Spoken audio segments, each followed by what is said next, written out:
¿Sabías tú que en Ecuador existe una ley de arbitraje y mediación que lleva 28 años y que no muchos la conocen? Bueno, de esto tenemos a la persona indicada que nos va a hablar cómo nació toda esta historia. Y bueno, tengo el placer de invitar aquí a la doctora Margarita Estrella, quien nos acompaña. Y bueno, Margarita, mediadora, exdirectora del Centro de Mediación Judicial por varios años. Bienvenida, esta es su casa. Millón gracias por tu invitación, Dani. No sé si vamos directo a la materia. Vamos directos. Es un gusto. Muchas gracias. Y la invitación riquísimo porque, como yo te decía cuando llegaba, para mí me ponen a hablar de mediación y yo no sé si los 20 minutos sean suficientes.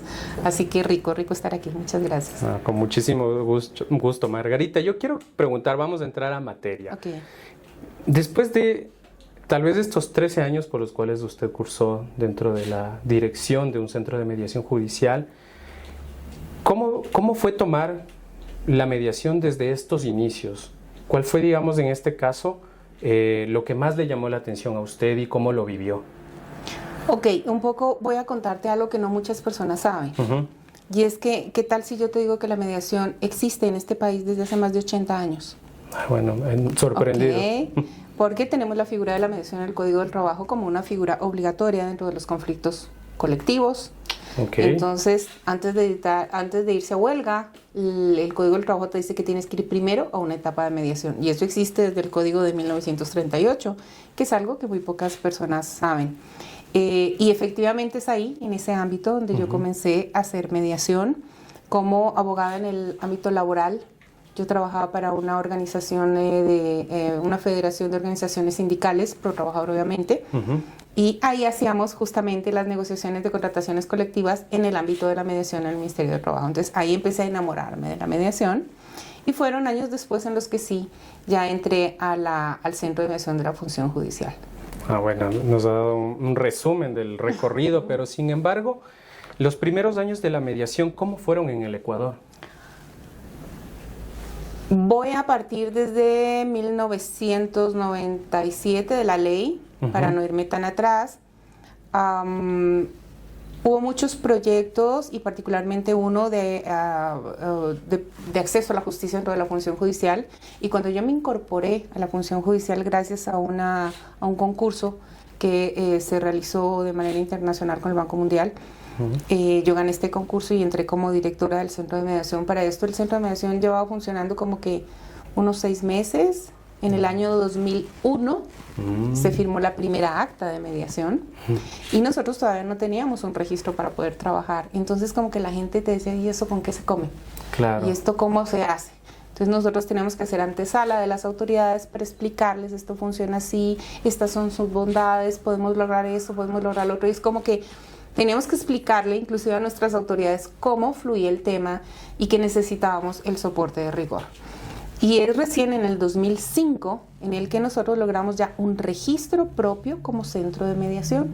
Entonces, al principio, créeme, fue muy complejo. Claro. Muy complejo porque tuvimos que acceder a diferentes instancias, que no sé, tú me dirás, lo iremos desarrollando, de cómo logramos estos contactos poco a poco para que la gente se motivara a hacer mediación. Pero antes de esto ya habían mediaciones laborales, por ejemplo, es decir, antes de que exista propiamente los registros y todo. ¿Cómo no? ¿Cómo no? Es lo que yo te menciono. Empezamos a hacer en el 2000, 2001 mediación y como no teníamos un número de centro de mediación porque no existía ni siquiera un registro formal como lo hay hoy por hoy, nosotros dependíamos de la Procuraduría General del Estado. Entonces nosotros hacíamos las mediaciones, hacíamos todo el proceso, se lograba el acuerdo, se suscribían las actas y estas actas tenían que ser avalizadas por la Procuraduría General del Estado. Entonces fue recién ahí donde empezamos a movernos, pongámosle unos 4 o 5 años, hasta que formalmente tuvimos el centro de mediación, como de la función judicial. Cuando recién estaba en pañales, digamos, por así decirlo, es decir, estaba empezando como una especie de formalización de la mediación, como institucionalización probablemente. Fíjate que sí, la Cámara de Comercio generó un proyecto muy interesante de formación de mediadores, una formación que yo diría, no se trata de hacer propaganda, pero creo que fue de las pocas capacitaciones que se han hecho de manera sostenida, porque fue con diferentes niveles de formación y fue la primera camada de mediadores debidamente acreditados que salieron en el país. Fue un proyecto que hicieron con la Cámara de Comercio de Bogotá. ¿Eso también. aproximadamente a qué año fue? Eso fue más o menos en el... Híjole, me cogiste en curva. 2000... Bueno, en los 2000. Fue más o menos a la par década. de lo que yo entré, perdón, al Centro de Mediación de la Función Judicial, porque para esto yo ya estaba calificada como tal y por eso accedí al cargo. Pero fue una capacitación muy sostenida, muy profunda, muy variada.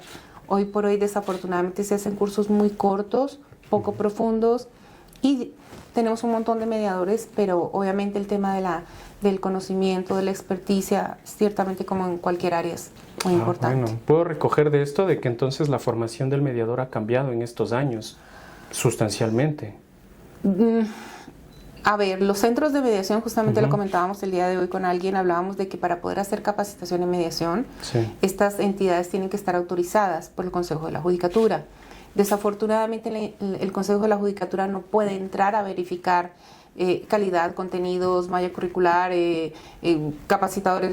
Honestamente no sé si lo haga o no, pero yo siento que desafortunadamente hoy por hoy hay muchos cursos cortos, rápidos, hágase mediador, tenga más ingresos, ¿no? Un poco en esa línea.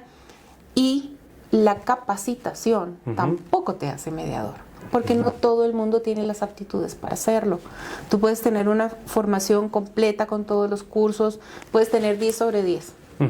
En el Canadá, tú no puedes ser mediador si no cumples con las aptitudes para hacerlo, aunque tengas el masterado más alto, el PhD más alto en el área.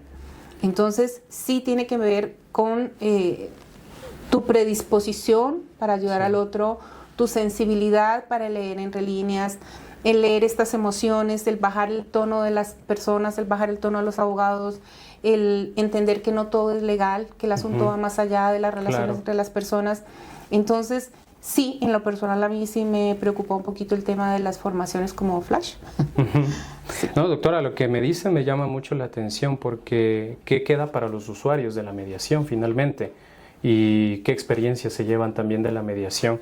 Sin embargo, actualmente me parece que también es prudente decirlo, la preparación del mediador no se puede abordar dentro de unas pocas horas. Necesita también una malla curricular profunda, extensa, en donde se hable, y justamente en un capítulo que tuvimos anteriormente hablábamos de que también una cierta aptitud sobre los manejos de emociones es algo que probablemente se deja de lado y se estudia únicamente la parte legal.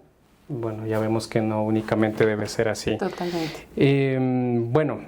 Yo quiero primero también saber si dentro de los años de experiencia que he tenido con la mediación ha mejorado algo también. Ha habido tal vez esta parte de la institucionalización y ahora la organización que se tiene con el Consejo de la Judicatura.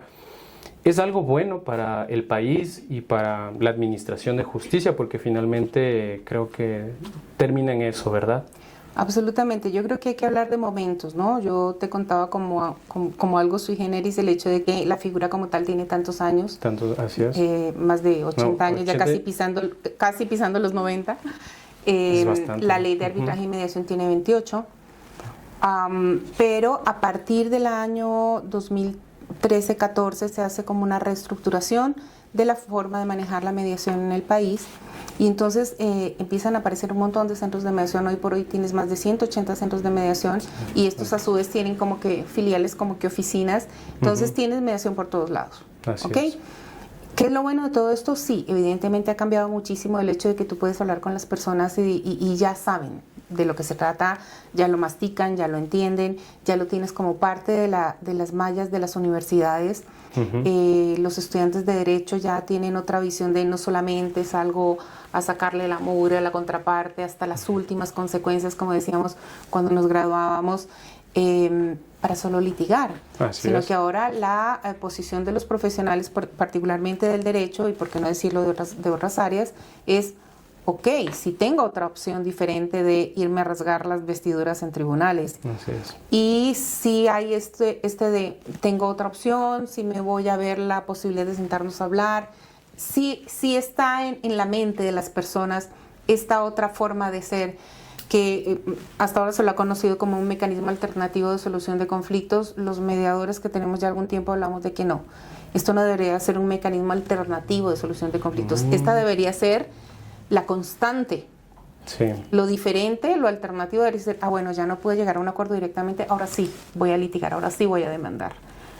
No sé si me doy a entender. Sí, totalmente. De tal suerte que tú ves a chicos, casualmente hoy en la mañana tenía un muchacho que 19 años, quiero fijar pensión de alimentos con mi papá, me dijeron que aquí puedo hablar con él, yo lo amo, no quiero iniciarle un juicio, me parece terrible iniciarle un juicio a mi papá, yo ya estoy grande, creo que podemos organizar las cosas, entonces te sientes bien, sientes que las personas ya tienen en su fuero interno esta posibilidad de no todo es legalista, no todo es normativo, no todo es juicio, no todo es litigio, sino que ahí está esta opción, que es además para mí una pasión. Pero vamos al otro escenario. ¿Y qué hay de las personas que 28 años después de una ley y más de 80 años probablemente de la existencia de la mediación todavía desconocen? ¿Por qué sucede esto? Desafortunadamente sí. Tú tienes que pensar que inmediatamente tú tienes un problema legal. Y lo primero que piensas es, voy a tener que contratar a un abogado. Exactamente. Y yo creo que aquí también viene ya mucho del profesional del derecho de decirle, ok, tenemos una opción antes de que yo inicie el proceso judicial, podemos pensar en la posibilidad de hacer un acercamiento, entrar en una negociación directa. No lo logramos, busquemos un tercero que nos ayude. Entonces yo creo que también la formación de los abogados pesa mucho en esto. Tal vez más difusión podría ser, pero yo creo que la estadística es lo suficientemente interesante como para decir que ya no es que no la conocemos, ya por lo menos tanteamos el término y sabemos que existe. Bueno, vamos a hacer una pequeña pausa para agradecer a nuestros auspiciantes, que son BGD y Guevara, consultores legales, contables y tributarios, que ayudan a emprendedores y empresarios, y al Centro de Mediación GESCON, que ha creído también en este proyecto. Vamos a continuar ahora con unas afirmaciones que le voy a dar, doctora, y usted me dirá si esto es un mito o una realidad. Ahí vamos. Vamos, la mediación es para conflictos pequeños, no para temas serios. Mito. Es un mito. Una barbaridad, ¿Y por qué sería un mito esto? Es que no hay tal. Dios mío, nos quedan definitivamente cortos 3-4 horas de programa. A veces he pensado en escribir un libro de los casos. Cuando tengo casos sui generis, procuro utilizarlos en las capacitaciones con mis mediadores. Pero si yo te contara lo que yo he visto, es una locura. O sea, no podemos pensar que, sí, me debes $1,000, entonces te va a pagar en cuotas de 100 y ya todos felices. O que, como suelo decir yo, vamos a dividir el muchachito en 2. No va por ahí. No es solamente alimentos, no. Hemos tenido casos tan complejos, de montos muy, muy importantes, de multipartes, sobre todo donde la parte emocional pesa muchísimo y uno tiene que estar manejando con pinzas la situación, entonces no hay tal. Bueno, entonces quedamos en que ese es un mito. Si vas a mediación es porque no tienes un buen abogado. Mito. Es un mito. De hecho, puedes ir a mediación sin abogado. Sin abogado, exactamente. Que no me vean mis colegas, van a decir que les estoy dañando el negocio. No, pero esto es claro, la ley es clara. A ver, el asunto es en el sentido de que cuando tienes un abogado, un buen abogado que entiende, y lo hablábamos el otro día en una capacitación que se hizo con la universidad, con una de las universidades, yo les decía casualmente esto a los chicos. Les decía, la mediación es voluntaria. Si tú quieres, vas con abogado, pero procura que el abogado conozca de mediación. Exacto. Para que haya una simbiosis entre el derecho y la figura específica de la mediación, para que le saques el mayor provecho posible a la figura. Así es. Un abogado, es decir, con formación en todo el marco legal, que conozca el proceso de mediación, mira, empieza a cotizar, se acabó. ¿Por qué? Porque tú le das una solución mucho más práctica, nacida de las partes, ejecutable. Voy a decirlo así, no patojo ni con taras. Un acuerdo que al final del día se te va a caer, no es acuerdo. Es una de las cosas en las que yo soy muy precisa en el Centro de Mediación Judicial, en el sentido de que a mí me interesa el control de legalidad. Me interesa que tus actas sean ejecutables, que tú bajes la LANFOR y seas claro en el artículo 43 de la Ley de Arbitraje y Mediación que te dice poner fin al conflicto, donde es, pero sí o a lo mejor no, esto se acabó y no va más. Hay momentos también, y lo voy a decir muy sinceramente aquí donde nadie nos oye. Aquí estamos tomándonos un café con confianza. Nadie nos escucha, en la que tú quieres sacar al abogado de la audiencia. Porque el abogado, es verdad, cuando no conoce de la figura o cuando personaliza el conflicto o cuando, peor aún, lo voy a decir y no sé qué costo me va a significar lo que voy a decir. Es que yo soy profesional del derecho y además soy mediador. No, y yo, también reluce en otra posición que no debería estar ahí dentro de la sala. Total, es que no se trata de tu ego. Exacto, no se trata de ti. No se trata del abogado. Exacto. Entonces, sí, uno a veces tiene ganas de decirle, tenga la gentileza de salir, y lo hacemos, pero lo hacemos con mucho tino, por supuesto. ¿Qué hay de esto, doctora? ¿El mediador decide quién tiene la razón? ¿Es un mito o una realidad? No, es un mito. Es un mito porque, a ver, hay una línea muy delgada en este tema de la neutralidad y de la imparcialidad. Así es.